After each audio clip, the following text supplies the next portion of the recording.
Hi guys.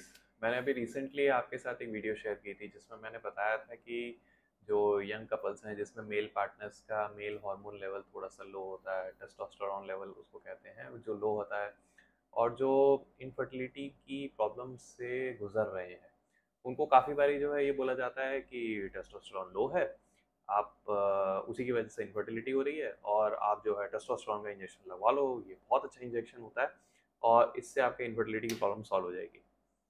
और मैंने ये भी बताया था कि इसके क्या साइड इफ़ेक्ट्स होते हैं और इसका एक्चुअली इनफर्टिलिटी पे कितना गलत असर पड़ता है।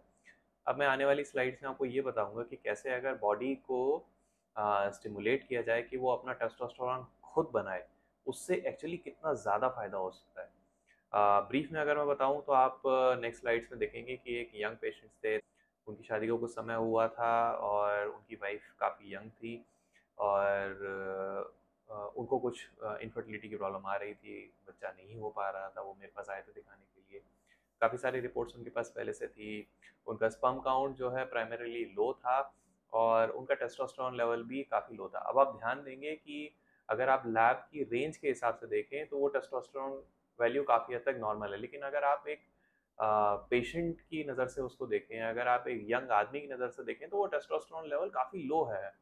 हम कुछ 500 600 इसके आसपास जो है एक यंग आदमी में टेस्टोस्टेरोन लेवल एक्सपेक्ट करते हैं नॉर्मल रेंज में, और इनकी वैल्यू काफ़ी कम थी।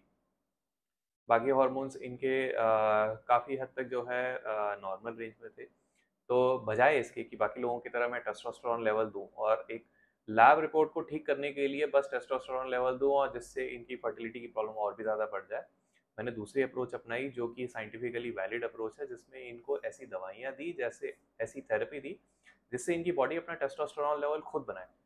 जो चीज़ नेचुरली ठीक हो सकती है उसके लिए आर्टिफिशियली बाहर से केमिकल देके उसको ठीक करना जो है वो मेरी समझ में ठीक नहीं है बिल्कुल भी।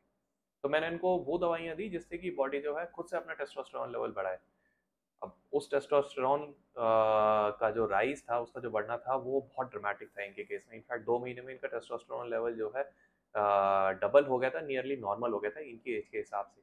अच्छी बात ये थी कि इनका लगभग 3 महीने के अंदर ही स्पर्म काउंट भी जो है बिल्कुल नॉर्मल रेंज में आ गया। इनफैक्ट जो पहले स्पर्म काउंट था उसके डबल से भी ज़्यादा हो गया। और इस सारी प्रोसेस में मैंने जो है सिर्फ इनकी बॉडी को ऐसा एनवायरनमेंट प्रोवाइड किया था जिससे कि इनकी बॉडी खुद उस टेस्टोस्टेरोन लेवल को बना सके। अब उम्मीद यही है कि इनका टेस्टोस्टेरोन लेवल नॉर्मल हो गया है और इनका स्पर्म काउंट भी डब्ल्यूएचओ स्टैंडर्ड्स के हिसाब से नॉर्मल रेंज में आ गया है, तो अब एक सक्सेसफुल प्रेगनेंसी होनी चाहिए। आने वाली स्लाइड्स में आप इनको सीक्वेंस में रिपोर्ट्स को देख सकते हैं और मैं भी इनको जो है अपने हिसाब से जो है आपको, ताकि आप समझ पाएँ, मैं इन रिपोर्ट्स को आपको एक्सप्लेन भी करूँगा। अब यहाँ पे देखो, जब भी हमारे पास प्रेजेंटेशन पे आए थे इनका काउंट कितना कम था, 6 मिलियन पर एम एल। डब्ल्यू कहती है कि मिनिमम 15 मिलियन पर एम एल होना चाहिए। यहाँ पे इनका टेस्टोस्टेरोन लेवल भी बहुत लो था, 248। इनकी एज में हम कहीं पे एक्सपेक्ट करते हैं 500 600 700 के आसपास तो होना ही होना चाहिए। अब ये 2 महीने के अंदर इनका काउंट, जो टेस्टोस्टेरोन लेवल है, वो डबल हो गया, नियरली नॉर्मल हो गया है। और लगभग 3 महीने में डब्ल्यूएचओ स्टैंडर्ड्स के हिसाब से स्पर्म काउंट भी बिल्कुल नॉर्मल हो गया है। तो आपको अब ये तो समझ आ गया होगा कि टेस्टोस्टेरोन इंजेक्शन इनडिस्क्रिमिनेटली या बिना समझ के लेने के क्या नुकसान हो सकते हैं, और अगर आप नेचुरल तरीका फॉलो करते हैं उसके क्या फ़ायदे हो सकते हैं। इसलिए शॉर्टकट को मत अपनाओ, एकदम से कोई आईवीएफ करा लो या टेस्टोस्टेरोन इंजेक्शन करा लो। इन चीज़ों की अपनी अपनी महत्ता है, लेकिन बहुत ही सिलेक्टेड केसेस में इन चीज़ों का एक्चुअली बहुत अच्छा असर आता भी है। लेकिन हर किसी में जो है टेस्टोस्टेरोन इंजेक्शन या हर किसी में आईवीएफ करा लेना, ये तो एक शॉर्टकट की तरह है और मेरी समझ में ये ऐसा बिल्कुल नहीं करना चाहिए।